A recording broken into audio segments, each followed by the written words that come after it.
Good afternoon. Welcome everyone to our Council of the Americas Symposium panel on Environmental, Social, and Governance Standards as Drivers of Recovery.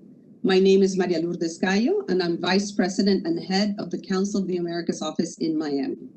Today, we have the pleasure of hosting a distinguished group of business leaders to discuss the global and regional perspectives on the many ways in which environmental, social, and governance standards are influencing long-term business strategies for Latin America in 2021 and beyond. Before we begin, I want to thank the sponsors of our year-long symposium and Bravo Leadership Series, Bank of America, the AES Corporation, Microsoft, MasterCard, Salesforce, SAP, Softec, Chubb Latin America, Diageo, Greenberg Torek, our partners at the Inter-American Development Bank, and media partners, America's Quarterly, CNN en Español, and the Financial Times. And now I want to introduce the moderator of today's program, Alexandre Meira da Rosa, Chief Strategy Officer of IDB Invest. Alexander, thank you so much for being with us. Thank you, Maria. It's a great pleasure to be here. Thank you for the invitation to host this panel. Good afternoon, everyone, and welcome to this conversation. As Maria said, we have a very high-level panel here to discuss with us these issues. I will introduce them. With us, we have Savita Subramanian, Head of U.S. Equity Strategy and U.S. Quantitative Strategy of Bank of America. Sarita, I hope that I have pronounced your name close to what the right pronunciation. But welcome. It's a great pleasure to have you here with us. We have also Suzanne Bianca, EVP Corporate Relations and Chief Impact Officer of Salesforce. Welcome, Bianca. And last but certainly not least, Juan Mora, CEO of Bancolombia. But before we pick on their brains, I would like to put some context around three facts and also talk a little bit about our own ESG journey as IDB, the IDB group, right? I represent here the IDB Invest, which is the private branch of the IDB group. And the facts I want to lay out on the table first is the fact that the pandemic has not halted the expansion of ESG investment. And there are many stylized facts that we can pick to show that. But one impressed me when I saw is that between 2019 and 2020, the number of signatories to the United Nations Principles on Sustainable Investment tripled in just 1 year relative to the previous year. Now there are more than there are managers with more than $100 trillion in assets that are signatories to that to that agreement. The second one, and related to that, and very much related to our work, is that Latin America is very much at the top of this wave, right? And following this trend, is not falling behind. And that I can use even our own numbers on that. The demand for our services last year, in the middle of the pandemic, doubled, right? We approved almost twice what we approve normally in lending and equity operations. But the demand, we felt that the demand was more than double for our services. And the last one is that we feel that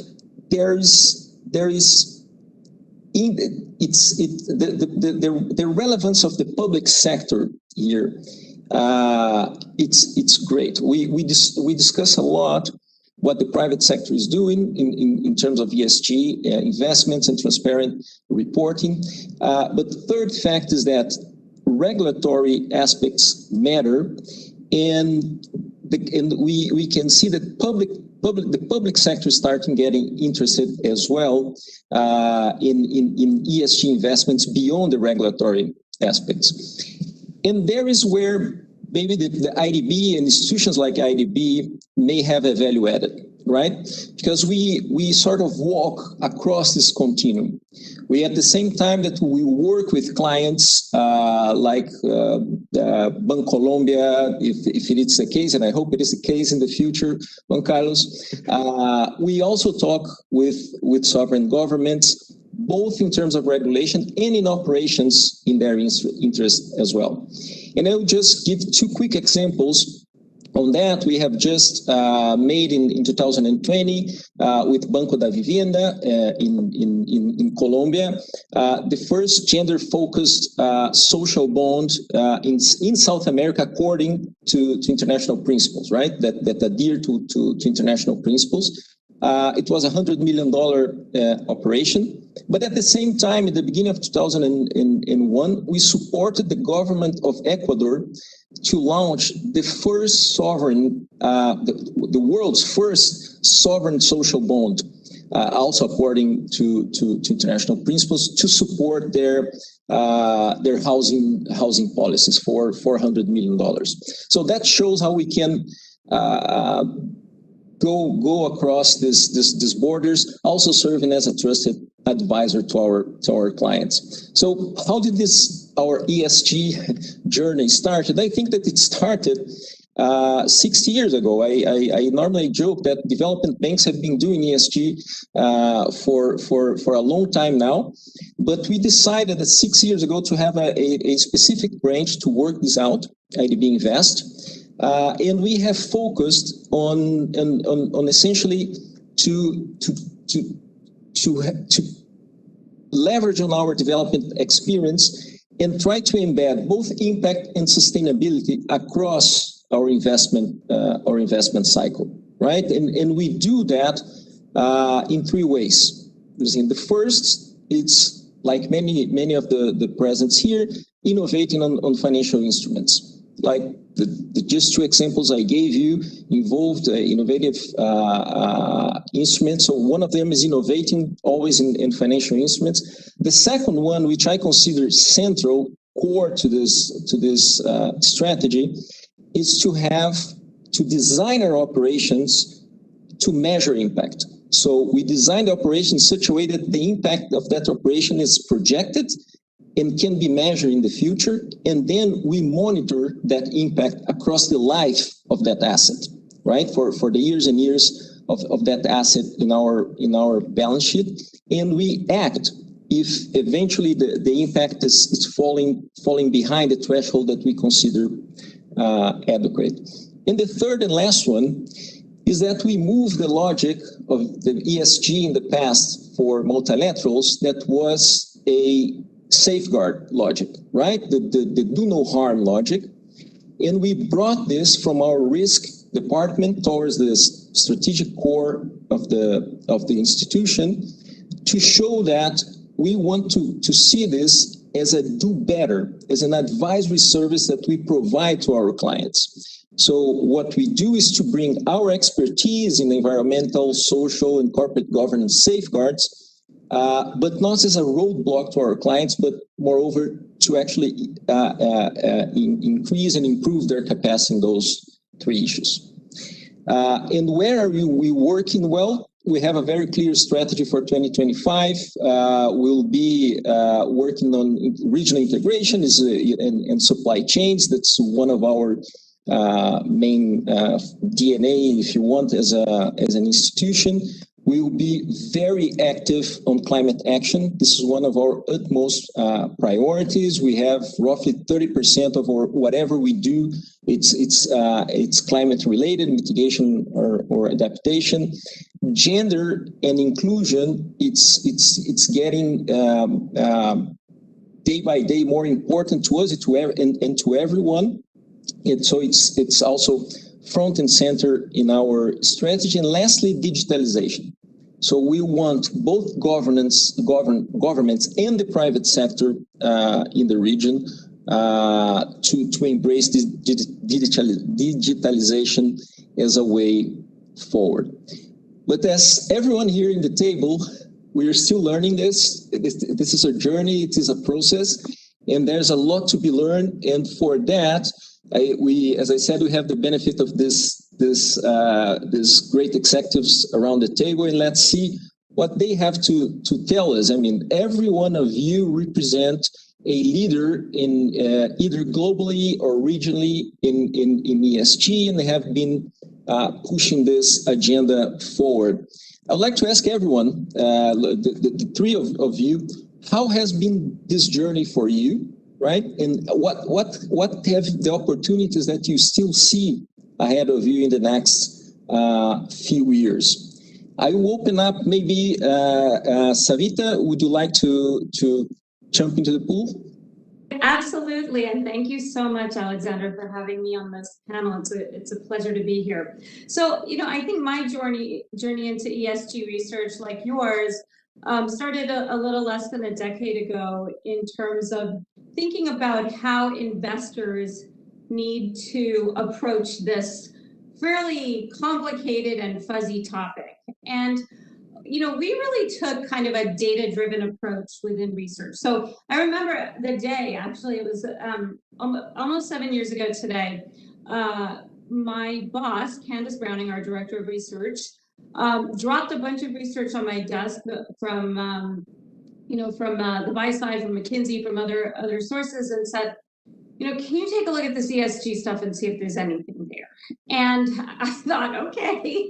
And I was a quantitative strategist, so I approached things more from a back testing kind of empirical. Does this actually work as an investment signal? And to me, my aha moment in exploring ESG as an investment tool was when I realized that all of our analysts were already using ESG in their investment process. So our analysts were thinking about the aspects of their companies that related to environmental risks, to social risks, to governance risks. For example, our software analyst, and Suzanne, this might be interesting to you, but our software analyst, when he selected stocks, would look at the Glassdoor ratings of the companies because he noticed that one of the biggest risks for his tech innovators was flight risk of top talent. So, all of our analysts were thinking about this. Our retail analyst was looking at the diversity of the board and management teams of her companies, because if retailers where the primary customers are women in the 20 to 40 year age bracket are managed by men in the 50 to 65 year age bracket, there's a disconnect. So I thought it was really interesting to kind of understand these factors a little bit better and start to codify them into our investment process. Where we are today is a very different place. It's very exciting. We've got buy-in from our fundamental analysts, from our clients. Everybody is thinking about how to incorporate ESG into their investment process.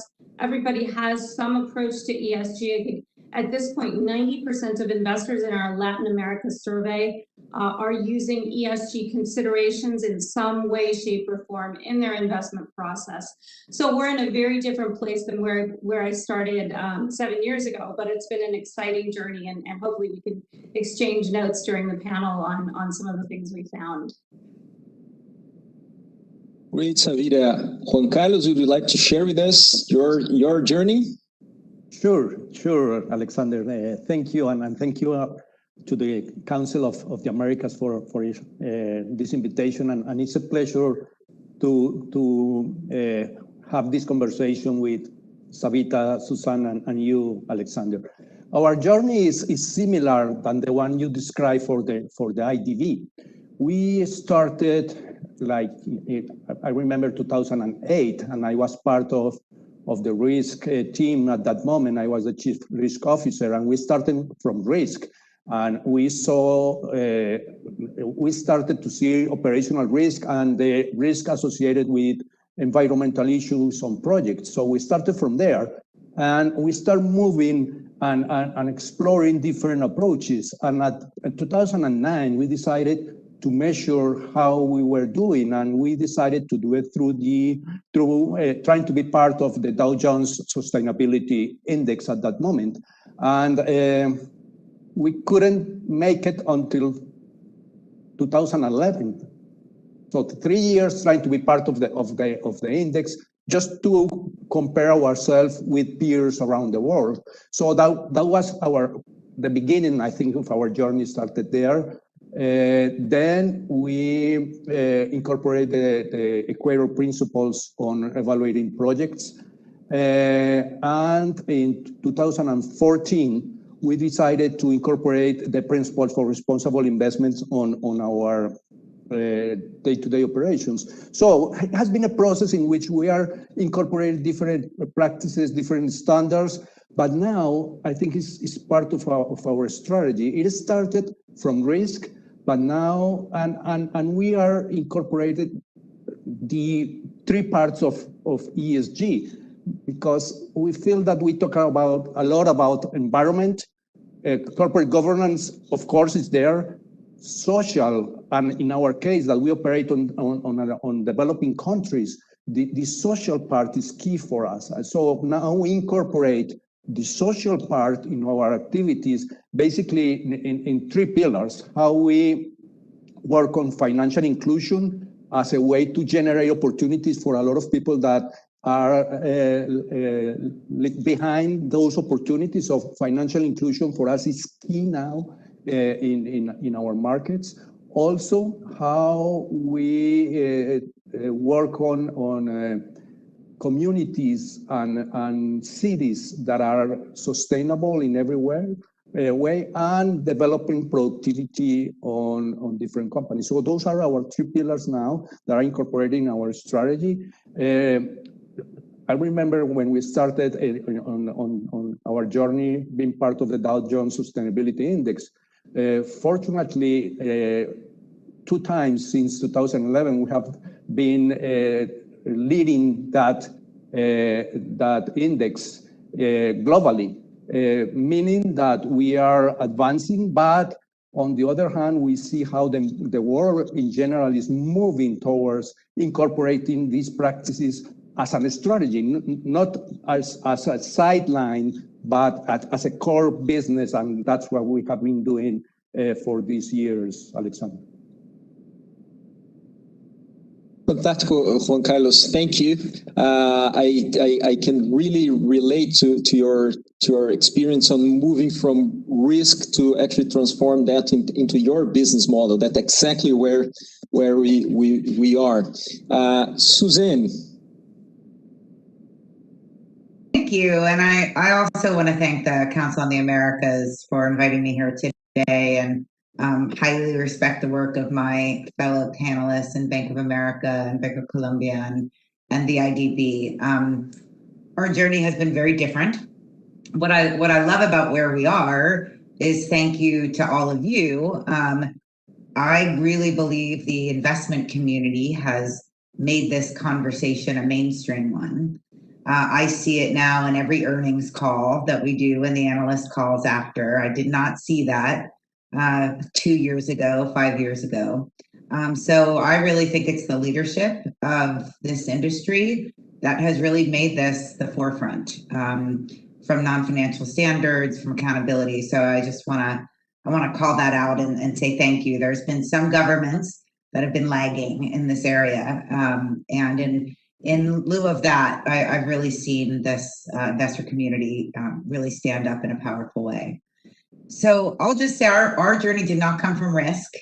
It came more from the S in ESG. You know, I've been with the company now for 21 years. I started when we were 50 people. We're now 65,000. And we're a enterprise software company, customer relationship management, for those who don't know Salesforce. But we set out from the very beginning to build a different kind of a company. We wanted to build a company that was community focused, that as we grew, the communities around us benefited from our success. And so, you know, I was hired very early on to sort of run the foundation, which was kind of unheard of for a startup at the time, of a, you know, fast growing tech company. And I've run a couple business units. I now do ESG strategy overall more broadly. I run an investment fund. I work deeply in climate action. But where we've learned, you know, we started something we call the 1-1-1 model, which is put 1% of time, product, and equity, and dedicate that to your community of stakeholders. And it was very easy when we were a startup. We had no time, no equity, no product. But now you fast forward 22 years and, we've given over $500 million in grants, including about $1 million or more in Latin America, including engaging in some work with the Red Cross around vaccine relief in Brazil. We've given over 6 million volunteer hours, and we have over 50,000 NGOs and higher education organizations that are running on our platform for free. So this 1-1-1 model, we've now been able to turn it into an actual organization called Pledge 1%. There's 15,000 companies that are now taking the same model on. It's generated about $2 billion in net new philanthropy dollars, and the companies are in over 150 countries. So it's been really crazy and exciting to watch it grow. Where we got into ESG, so we really started around the S, and then we realized, about 5 years ago, I sort of said to our CEO, Mark Benioff, we do so much more than philanthropy. We've added diversity as a core value to our company. We need to do a lot more as it relates to climate change, workforce development, reskilling, good governance. We need a really wholehearted strategy around ESG. And so where we're focused today is really in two areas. One is around bringing what I call our superpower, in other words, our technology, to bear. And in fact, we've been working with Bank of America. Their CEO, Brian Moynihan, founded something with the IBC called the 21 metrics. And we've been working with our customers to create a technology platform to measure the results of those metrics, starting with climate. So we have something called Sustainability Cloud, which is a carbon accounting system, which is auditable. So we're taking our superpower, our technology, putting it behind this ESG movement. And then secondly, we're really taking a deep dive on climate and really working very closely with natural-based solutions all over the world to figure out both how can we reduce emissions, Sustainability Cloud, and then sequester what we have. And I can talk more about that, but we're doing a lot around natural-based solutions. So that's been more what our ESG journey has looked like at Salesforce. Great, Suzanne. Thanks for that. And I remember reading a book by your CEO, a book called Trailblazer, right? Where he talks about these issues, also motivated by the engagement of the employees, right? He felt that sustainability was linked as well to the engagement of its employees. Can you talk a little bit about that and how that affected like a company the size of yours in terms of engagement? Sure. I'll just say a couple of things about that. I mean, people always ask me, what's the benefit of doing ESG? And I always say that we do it because it's the right thing to do. We believe deeply in stakeholder capitalism, and that you need to think about more than just your shareholders. But how it plays out is our employees are incredible. And we actually attract great employees as a result of our ESG efforts, I think, especially in two categories, which are very competitive categories for a technology company. Those are developers and executives. And we hear time and time again that we get that kind of talent because they're really aligned to our values. And our employees are everything. In fact, I just read a report from Edelman that said they're your most important stakeholder. They've surpassed shareholders in terms of activism. You can see it in big tech everywhere, and you can see it in all other industries as well. So, our employees drive our priorities. They drive our actions. They are incredibly engaged in the communities that they've served. There's been 60,000 hours just in Latin America alone, given in volunteer. They participate in mentoring, and I mean, you name it, our employees drive it. So, we both get great employees as a result of this, but really, we just get behind what people are interested in and try to put wind in those sails versus, having programs that come from on high and trickle down. We believe in something called citizen philanthropy, which is our, really lighting up our 65,000 employees. Great, thanks, Suzanne. Let's now shift gears and start looking a bit to the future. Savita, I have used the commonplace in the introduction that, well, we are living a moment, a very positive moment for ESG. But how are you seeing the political landscape, right? And how does that affect ESG investments for the future, particularly in the region, of course, but in general? Absolutely. So, I think politics play a key role. And if you look at leaders today, I think we have kind of a stronger alignment across the board. I mean, in the U.S., we've seen this sort of transition to a green economy play a really prominent role in infrastructure spending. We've earmarked already $1 trillion in a bipartisan bill that passed with Senate. I think there's another $3.5 trillion spending plan under consideration. Europe is obviously leading the way in terms of kind of ambitious plans around emissions and reaching net zero.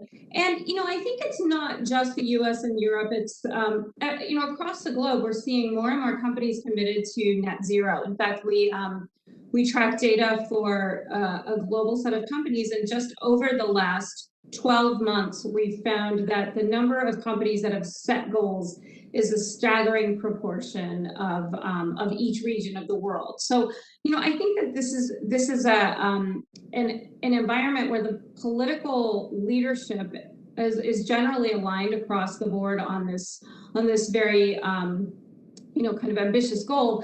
And then furthermore, I think what's interesting is that it's not just the political landscape that's driving this, it's actually the private sector that's probably having an equal or potentially greater impact. And I think what's interesting to watch in the United States and in LATAM is that the types of environmental, social, and governance signals that we've found to be rewarded by investors have not changed, regardless of who is sitting in the Capitol building. So I think that this is less about who's in control from a political standpoint, and it's really about the private sector stepping up and taking the reins and really thinking about this from a total shareholder and stakeholder value perspective.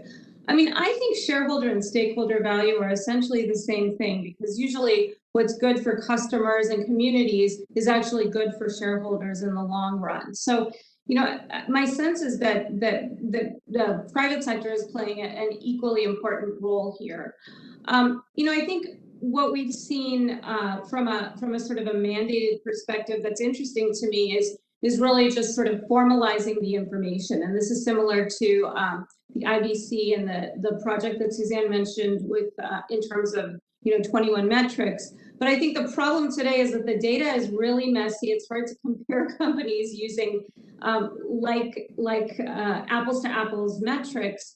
And what we're hearing in the United States is, the SEC is now working on actively considering requiring companies to make disclosures in terms of climate risk in their financial filings. So this would be an audited disclosure. And I think that that's another way that the government and the political landscape can be involved in a really impactful way in allowing kind of a fair playing field and allowing investors to really have transparency into the companies that they're investing in. But I think that what's really interesting is if you look at the performance of sectors, the performance of these types of attributes, they've really been immune to political leadership. That these have been attributes that have been sought by investors, by consumers are looking for green products. Consumers are looking for companies, or investors are looking for companies that have smaller carbon footprints, and this is regardless of who's sitting in the White House. So I think this is a theme that isn't necessarily dependent on policymakers. It's really more of a private sector story. Excellent, Savita. May I make a follow-up question that someone from the audience sent, because you touched on the importance of the data as a driver, right? For the decisions. And the question from Andres Oranges, he says, data is the key for everything, especially as we begin to dive into the ESG paradigm in the financial world. My question is, how is your company or your team approaching the task of defining the taxonomy of ESG? Yeah. Maybe you can kick off, but we can hear also from Juan Carlos and Suzanne. Yeah, I would love to hear from Juan Carlos and Suzanne as well. But I mean, this is the billion-dollar, trillion-dollar question: is how where we are in disclosure and where we're going to be. The approach that we've taken within B of A is to try to analyze. First and foremost, we look at company disclosed data. Then we move to and we basically try to normalize everything. In fact, when we started on our ESG metrics project, we examined all of the data sets out there, and we ultimately decided to build our own so that we could trace every data item to a source. Because I think the problem with ESG is that there is a huge interpretive element involved in assessing a company's risks and opportunities. For example, some data providers will consider all U.S. financial companies as having systemic risk today because they were, kind of key players during the financial crisis. And no matter what has happened over the last decade, they're all painted with the same brush. So I think, the data is really critical. And what we've done is we've basically culled data. We've partnered with the Intercontinental Exchange, and we've culled data from companies' filings, financial statements, corporate sustainability reports, proxy statements. And then we've also gone in and sort of scrubbed news headlines and tried to extract, kind of clean signals using a pretty transparent data approach. But I think that the goal is to have more of a, let's call it financial accounting standards type process for companies to disclose information. And I think that would be, and I know that Brian Moynihan, our CEO, is a big proponent of sort of standardizing disclosure. The SEC in the US is working on this. So I think that would be a step in the right direction. But I'll hand it over to Juan Carlos and Suzanne to discuss this topic from the corporate side. I'd be curious. Thank you, Savita. And you touched key points. I mean, measuring on ESG, it's key because everybody's talking about ESG now and it's doing something. But how are they doing? It's very difficult to assess since there are no standards. You mentioned, Savita, to audit the results it's key, and we have called for standards. Just imagine if we had different ways of viewing the economic results of companies, how you compare or how you know if a company is good or bad. Now we have standards, and you know that EBITDA or net income or you can measure, or the ROE, you know, and you have tools to compare how companies are doing on the economic performance. But on ESG, we don't have that. You don't know, and there are many approaches. There are companies that are talking too much and doing little, others that are doing a lot, but they don't know how to communicate what they are doing. So and Suzanne mentioned that we are talking about ESG on our conference calls, but how investors and analysts can assess if what we are saying it's better or is the same or we are doing the right. Now it's impossible. So a global movement on standards, and it's difficult. I know it's very difficult. It's not easy, and that's why we don't have it now. But we need to look for industry approaches or an approach, but to have a standard and start measuring at. And on a basic measurements, we can start from there, but to have a way to compare.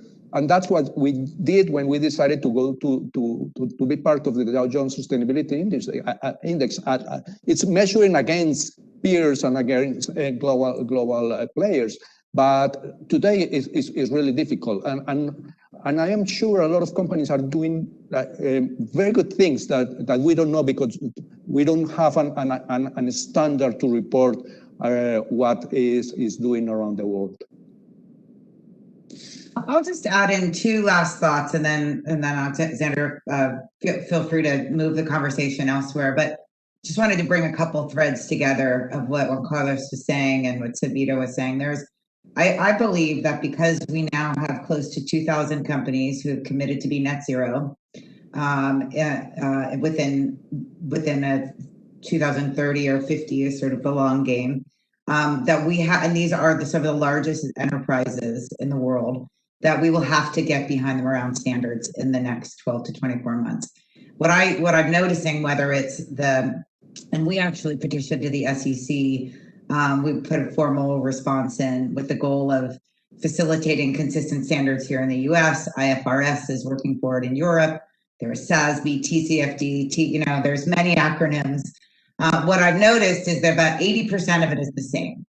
There is maybe a 20% delta. And one of the things that I'm seeing this wild west of firms out there that are trying to both do the standardization and then do data management around it. It's sort of like reminds me of the crowdfunding days when there was a lot of people sort of getting into that space, and then 10 years later, we're kind of now down to GoFundMe and a few others. I think the same thing is happening in ESG data management. I'm seeing ESG RFPs from our customers. I've never seen those before. We're a data technology company. We're trying to get behind our customers to support whatever they're measuring. We reported on our proxy with an auditable format. So I think we're getting closer. And I think the two threads I wanted to pull together were this commitment to net zero and this kind of wild west of the standards that I think will consolidate in the next 12 to 24 months. Thank you, Suzanne. Can I get back to you on that? Because Salesforce have been reporting since 2012, if I'm not incorrect. And I think that you gave us a teaser why in your first answer. But can you go back and tell what were the motivations in 2012 to start this kind of reporting? Can you give us a bit of background stories on how that happened and what were the motivations? Sure. And Alexander, I also want to say thank you for reading Trailblazers. We try as much as we can to write everything down so that when it works, other people don't have to make the same mistakes that we have. And for us, our highest value is trust. And transparency equals trust. So we started reporting because trust is our highest value. Mm-hmm. And we wanted to be very transparent about where we were strong and where we weren't strong. We have real issues with women in technology, for example. So we know that to be held accountable to that and to actually move the needle, to be transparent in our data will really help us get to our overall goals, which we've moved the needle a lot since 2012. So the Stakeholder Impact Report has been produced for almost 10 years now. And it came a little from this, when I was searching my career history, when I said the company needs an overall strategy. We need to be transparent with that strategy. We need to hold each other accountable to that. And write it all down. And I really believe that, we have to, in addition to standards, of which 80% of them are already the same, being transparent builds trust and collaboration and will actually move the needle in critical areas that we need to move the needle in right now, specifically around climate and emissions reductions. So that's a little bit of our story and how we got there. Thanks, Suzanne. And I do recommend the book. I had a great motivation to read it. My former boss, it's Mark's friend, and he told me to read the book. So he gave me the book and said, read this book. Pick it up at the airport. You need to read this book. But I loved it. Juan Carlos, what about, can you tell us also a bit of background story on how Bancolombia entered?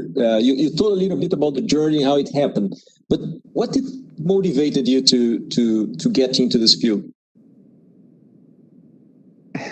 Alexander, at the end, when you talk about sustainability, it's how are you going to make a company in which you work or you run that will be able to be part of the future.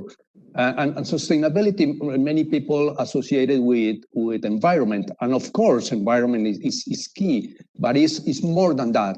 It's how your practices as a company are very friendly and are in line with society. We operate in 4 markets in developing countries. We operate in Colombia, in Panama, in El Salvador, and in Guatemala, and we see a lot of social issues around us.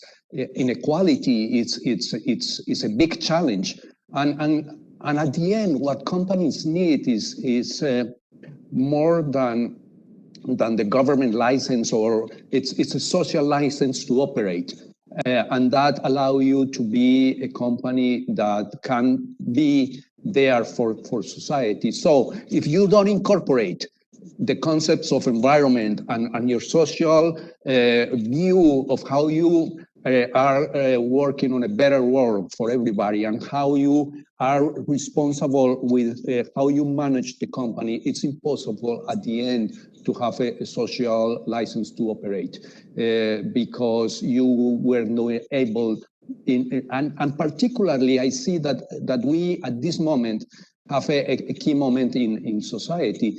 We are still on a pandemic that is showing us how fragile we are as a society. So companies need to work to really understand the part of this society, and that just producing the economic performance is not enough. How you do it and how you benefit the world and how you help the world with the problems that we have is key. So from there, we started moving and starting developing our strategy and incorporating the practice on how we work as a private sector, because we have our responsibility. We are very fast giving responsibilities to governments, and they have a lot of responsibilities, but it's not only government's responsibility. And you were asking, Savita, about the political issues. And in Latin America, we will see a lot of ups and downs around politics, but private sector is there to be that glue that helps society to really go through those ups and downs. And Savita mentioned that's proven to be very, very effective. So companies working together, because this is not one company. We need a business community working together, really being conscious about their role in society and how to help. And we have been also working on that, on bringing together business leaders in the region to talk about this and how we can do business on a different way, and how corruption around how do business is something that we need to work together against because it's not good for society. So a lot of issues around how companies can contribute to a better society, I think is key for us. And we as a bank can bring together many working as a group, as a business community group on that direction.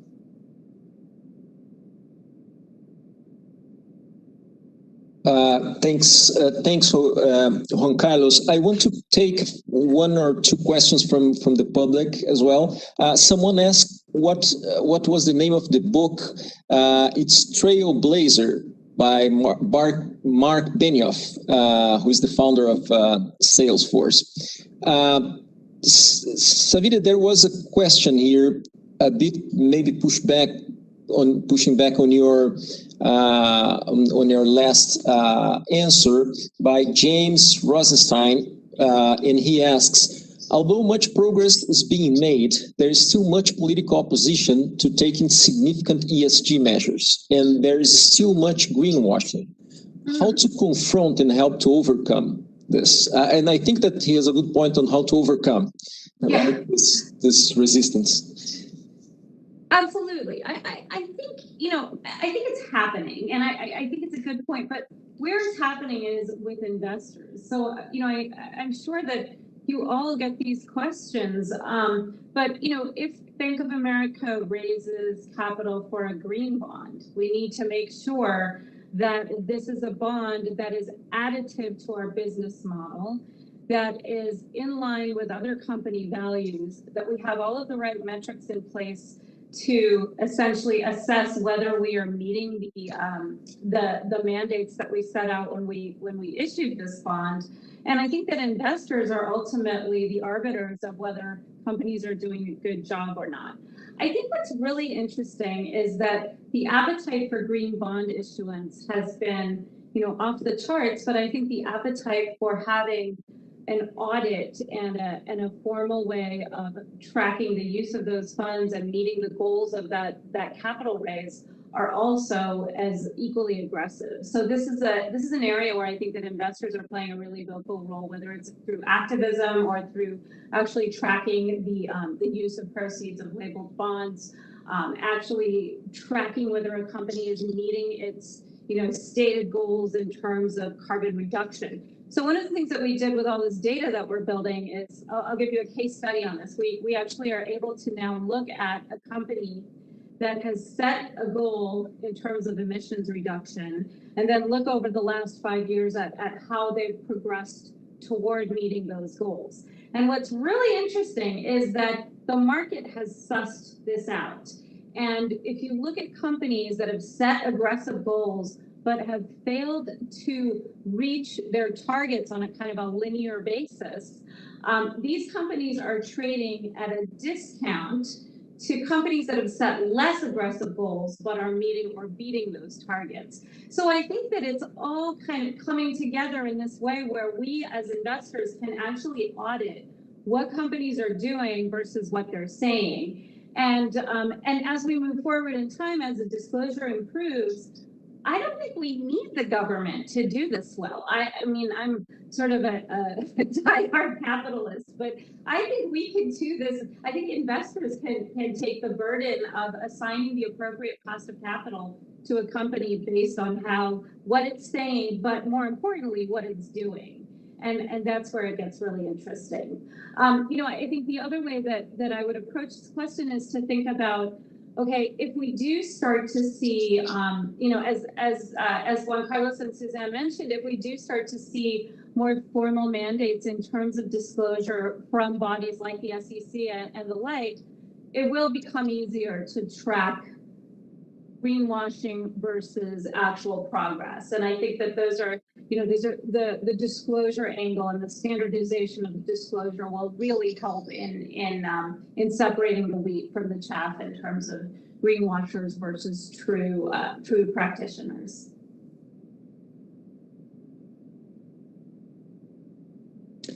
Thanks, Savita. Another question from the public, and then I will go back to a few of my own, comes from Andres, and he asks to all of you, as it relates to the social aspect of ESG, do each of your respective companies have KPIs for your employees, and how transparent are those KPIs to all employees? Do you want to start, Savita, as we have you online? Sure. Yeah, I'll start.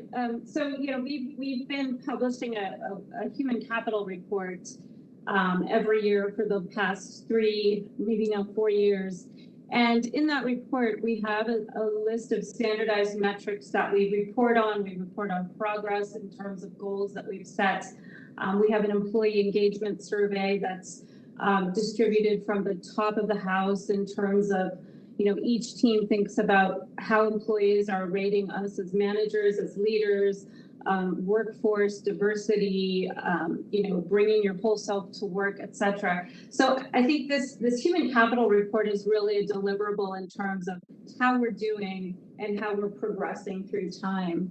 The social aspects that I think are the hardest to quantify in a way. It's hard to say, you can do an employee survey and say, how satisfied are you? And one could argue that employees may not, check dissatisfied if it's a survey that's going to their boss. So I think that for some of these social metrics, we've also found that beyond company disclosed reports, it's good to look at external sources of data that can validate or disprove what a company is saying. So we've used data sources like Glassdoor or other, or LinkedIn or other sources of kind of raw and unstructured data to determine, diversity metrics and employee satisfaction metrics for companies that may not be providing the information we need. But I'll hand over to others. Thank you, Suzanne. Do you want to chip in?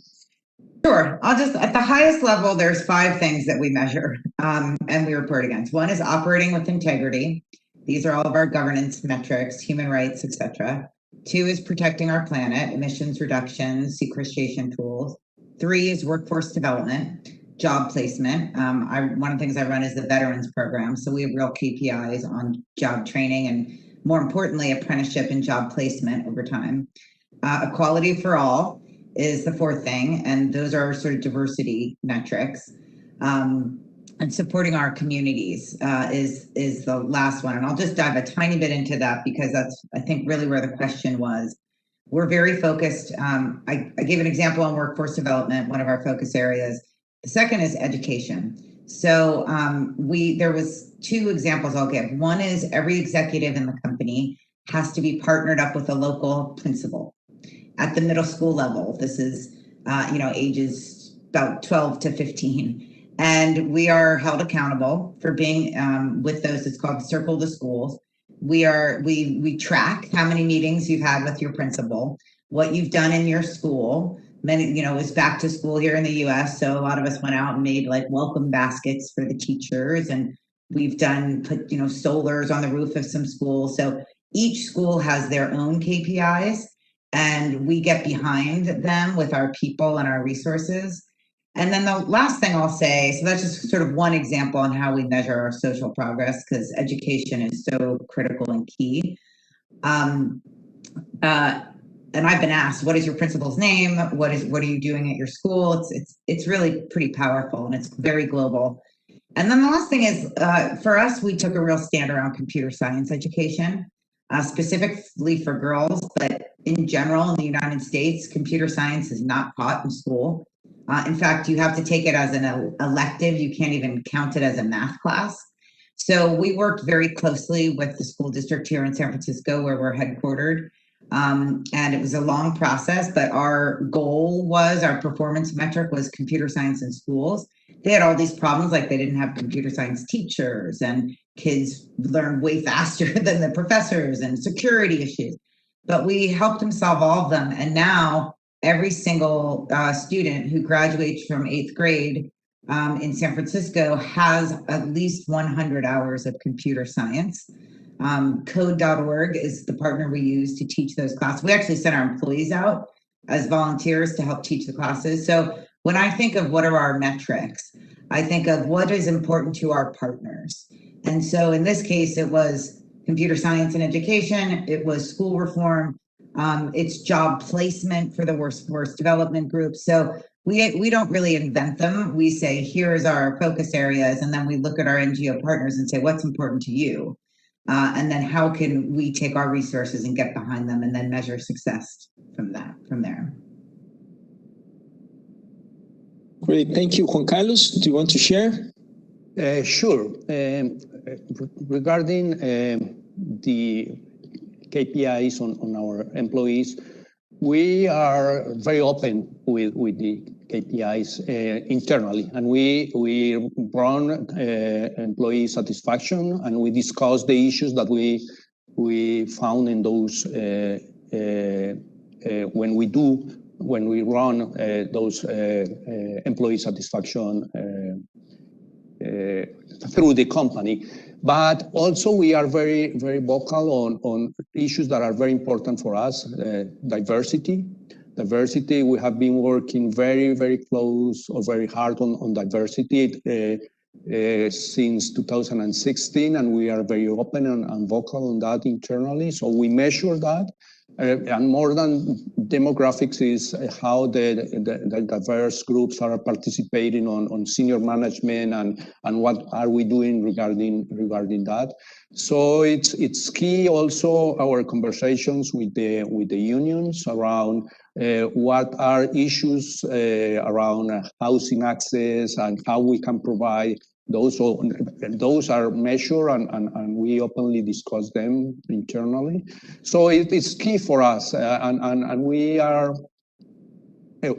follow very close our employees' satisfaction, and it's a key indicator for us. Fortunately, the numbers are pretty high, and the engagement of our employees with us and with the company, and they're very proud to work for Bancolombia, and also they connect very well with our purpose and how we do business. So that's key, and we also openly discuss that internally in different forums. Okay, Juan Carlos, as I have you, I'll make a question to you, but of course open to the other panelists. We have learned here as a financial institution operating in LATAM that once you get a mandate and you have a client, right, and you need to have an impact and you want to have an impact through that client, often means build capacity within that client. In other words, it's to help others, right, to raise their ESG standards in order to comply with your own ESG standards. Can you tell us a little bit about your experience as a financier in Colombia? Sure, and that's a great question, Alexander. And the powerful of a financial institution at the end, it's how they can influence others. And you pointed out, it's how you can do a lot of things through your clients. And we have done, let me give a couple of examples. We categorize our clients, our big clients, corporate clients, depending on their emissions. So by industry, and then we start talking with them, how are they measuring their impact? At the end, we want to be net zero, but we want our way to be net zero is through them, how we finance them in order for them to be cleaner. So we started in different industries, so cement. And let me say this, in some clients, they are very open, they are very ready to work with us and find how we together can work on better technologies, different strategies. On the other hand, we are some that they are still resistant to move forward and to change. But we are starting a strategy that it's, I think it's helping us a lot. We are working with some of those companies that say, okay, let's do this together. Let's set some goals on emissions, for example, on reduction of emissions. And we also want to work on gender equality. So we set goals on women on senior positions on the client and reduction of emissions. And we set the targets annually. And if they met the targets, we reduce the interest rate. So everybody is putting. So it's a game in which we are investing, since we are reducing the interest rate for that particular client, but they are also working on being better for the world. And we are moving on that strategy, and it's helping, because at the end, you said is through work of many companies that we can really change what is happening, or how are we doing business. So that's a way in which we are working now, and we are setting targets also, not financing certain industries after, for example, 2025. We stop financing, for example, industry related to coal. So no more financing on fire plants, on coal, or that type of decisions are already made, so we can move forward. But it's not easy, and there is resistance to those measures. Okay, thank you, Juan Carlos. I would like to invite a couple of our members of the audience to show up and make their own questions directly by passing the middleman. I would like to ask first for Marcela Perrilla, President of Latin America North of SAP. Marcela, welcome. Well, thank you. Thank you so much. Wonderful panel and opinions, and everybody working towards this issue. As Juan Carlos said, many people working on that. We will make a real change here. So this question, Juan Carlos, is related with the last part of your conversation. And many of the events we've witnessed in the recent months have forced us as organizations to reorganize, to rise the importance of innovation and technologies in a different perspective. Not only to face today's challenges, as we heard from you, but also to achieve a sustainable development for the future. And we know that creating a sustainable development strategy is a major challenge for the companies. You mentioned some of the strategies you are implementing with the advanced customers, and I would like to hear from you, from your perspective. What aspects do you consider fundamental to consolidate a successful sustainability strategy? Of course, the ISG are the framework, but for a customer that is not aware of this field, or is not aware to really start on this process, what do you recommend? Thank you, Marcela. So good to see you.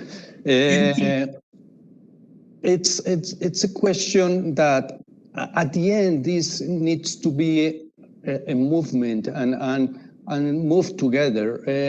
At the beginning, Alexander mentioned the IDB bond that they work or they issue with La Vivienda regarding housing in Colombia, especially for women. We also did a gender bond for women, for SMEs run by women. So at the end, to consolidate a movement that really impact and make a difference, is that we need to realize as a business community that this is good business.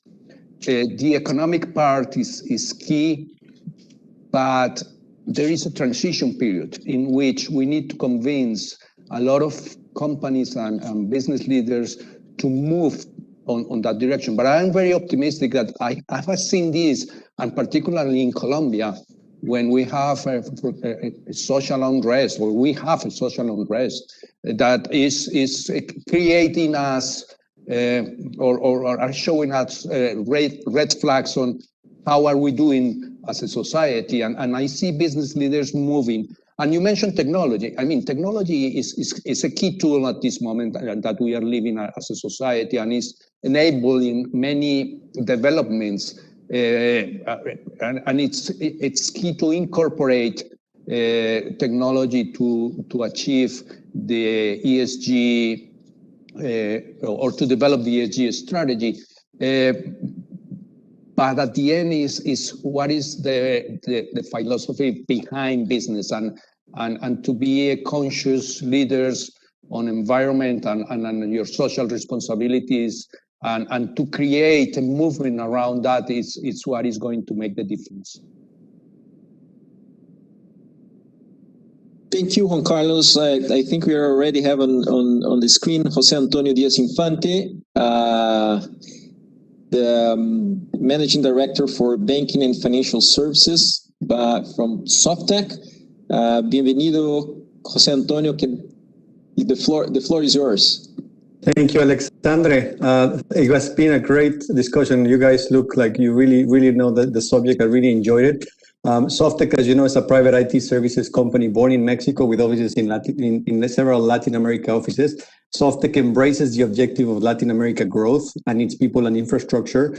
And we spoke a lot. I mean, most of you spoke about action means little with results, and measuring these results is still a work in progress. One of the major challenges that most of you talked, especially Juan Carlos and also Suzanne, was the lack of clear set of standards to benchmark ESG progress, right? And I think, Suzanne, you spoke about the 21 metric system, which was very interesting. But how can we do this better? And Juan Carlos just mentioned, should we use technology better? Should we create a standard like HLL7 that we have in medical industry? Is this a part of a development bank like IDB? This should be a strategy for the region. And if we start letting each company build its own ESG, will it be one system offered for free so that everybody can use it? And what implications will it have? Thank you for letting me ask the question.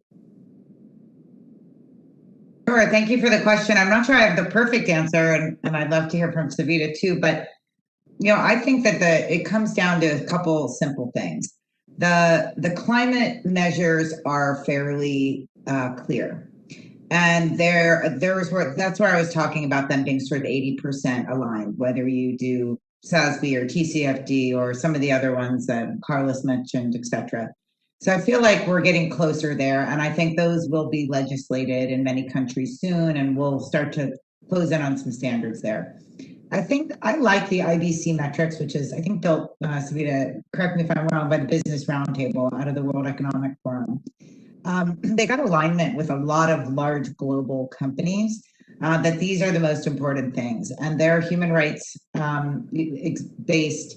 There was a question somebody asked in the chat around the SDGs, of which there's 17, and so I think from I guess two things. The climate seems fairly standard today, and then I would say whether you take the IBC metrics or you take the SDGs. What is most important to your business? What is most important? Because if you're a manufacturer, water and waste, clean, humane supply chains might be the most important thing to you. If you're a software company, it might be energy and data usage and green development and diversity and women and technology. If you're a bank, it might be something else. So we've taken the SDGs and we picked 6.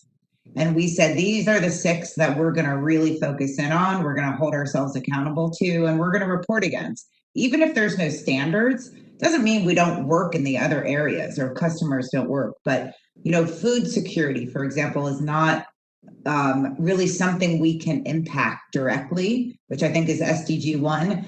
But I'll tell you, the grocery companies and the agricultural companies can really impact that one. So if I was, counseling a CEO or a board of that company, I would suggest that as where they report and take it down. So, Zay, I'm not sure it answers your question directly, but that's how we've thought about it. And from a technology perspective, I think, there's a lot of technologies out there. There's a lot of point solutions out there. Actually, SAP, thank you for your leadership here. You've had some great solutions for a while. And what we built was, we're a platform company. So we can measure whatever is important for Cargill. We're working on supply chain. So our customers are asking us for different things, so we can kind of customize, but there's a lot of point solutions that can do carbon accounting really well or diversity management really well. But if you're thinking more broadly, I'd look at more of the platform players. Yeah, and Jose, I would just add to Suzanne's comments. I think it's exactly right in terms of thinking about materiality and aligning what you're doing with your business model. So for example, Bank of America is focused on banking underbanked communities. That's a way that we can maximize SDG goals around equality and access to capital. But we're not necessarily involved in other SDGs that are less germane to our business model. And then in terms of standardizing disclosure, I would just point out it's really difficult on some metrics to really standardize it. Like, for example, I had a long conversation with our Chief Human Resources Officer about standardizing pay, gender pay equality. And, you know, when you start getting into it, it turns into this data nightmare in terms of how to actually assess, you know, the appropriate levels and comparability and, you know, how many gender groups do you include. So a lot of this hasn't happened because it's, and maybe some of the standardized metrics will never happen because there's really no clear, correct way to do it. So I think those are some of the observations I would add. But I think your ambition in terms of doing this is exciting, and I think we're all working to the same goal of having comparability.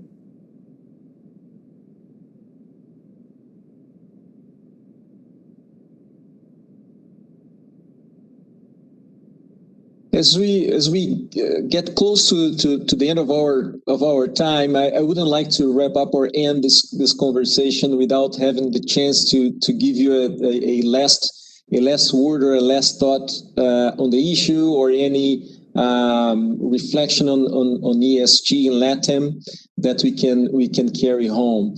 I don't know, Suzanne, would you like to kick off? Sure, I'll make a plea for trees. And, you know, this is something we actually, Bank of America is a partner with us in this. We set up an organization called OneT.org with the World Economic Forum 2 years ago. And if I think of Latin America, I can't think of anything more important than preserving the incredible, beautiful nature that you have that really are the lungs of our planet. And we need, this is an effort to conserve, restore, or grow 1 trillion trees. And so I would just ask you to think about, you know, what are you doing in your region globally to help preserve and conserve these resources that are just being decimated. And so we've got really great partners on the ground doing incredible work. What I love about trees is it's economic development, it's jobs, it's biodiversity and species preservation. It's we've never met anyone on any political side of the aisle who doesn't like a tree of some kind. So I think it's the great equalizer. So I would encourage people to check out OneT.org and see if you can join us by making a tree commitment. It's a great way to mobilize employees, and it has real social and systemic impact. So that's my last word. Great, Suzanne. Thank you so much. Juan Carlos. Thank you, Alexander. I think that the role of the private sector is key on mobilizing resources on a significant way to ESG. And working together makes the difference. The UN Secretary General called 2 years ago a group of leaders to help UN to mobilize resources that help achieving the SDGs, because this needs to be a joint effort, and the investment community and the business leaders have that key role to play. Governments also, but it's a joint effort. So I will call the business community to set clear goals on ESG and work towards achieving them. And it's key. It's not easy. It's sometimes it's really difficult because you find that you are working on an environment that many times is against that, not because don't want to, but because the system is set in a way that is difficult to work towards those goals. But at the end, the working together with clear goals will make the difference. Great, Juan Carlos. Thank you. Savita, you have the last word. I will be brief. As a research analyst, I think the best way I can help is advising corporates on what we found to be most value add. So from an ESG perspective, disclosure is critical. If you don't publish information on what you do, nobody will know how great you are. And get to know your investors and find out what they care about from an ESG perspective. Oftentimes we think that what investors want from us is very different from what they actually do want. So Bank of America, a lot of what we do is hook up companies with the ESG investors in their sectors to have more of a dialogue around what investors actually care about when it comes to these types of considerations. And I'll end there. Thank you. Great, Savita. Thank you very much. Before I pass the word to Maria to close our meeting, what I take out from our conversation, it was very rich and very diverse in many aspects, but first is that ESG, it's already in a critical point globally, but also in Latin America, to be a true venue of investments towards development. It's not anymore an exotic asset class or in exotic actions by corporations. This is serious business and a serious vector for resources into development, despite the challenges in taxonomy, in reporting, and others that we mentioned here today. This is here to stay. Well, with that, Maria, off to you. Thank you, Alexander, Suzanne, Juan Carlos, and Savita for this fantastic conversation. It has been really great to hear from all of you, especially as we look to our region's recovery and the importance of ESG for companies and society today. At the Council, we look forward to building a content track in our 2022 programming dedicated to ESG. We hear it almost daily, the interest from companies from both the public and private sector. So thank you so much. We will continue the conversation. And thank you to everybody who joined today. I hope everybody stays well. And we need to continue fighting. So thank you.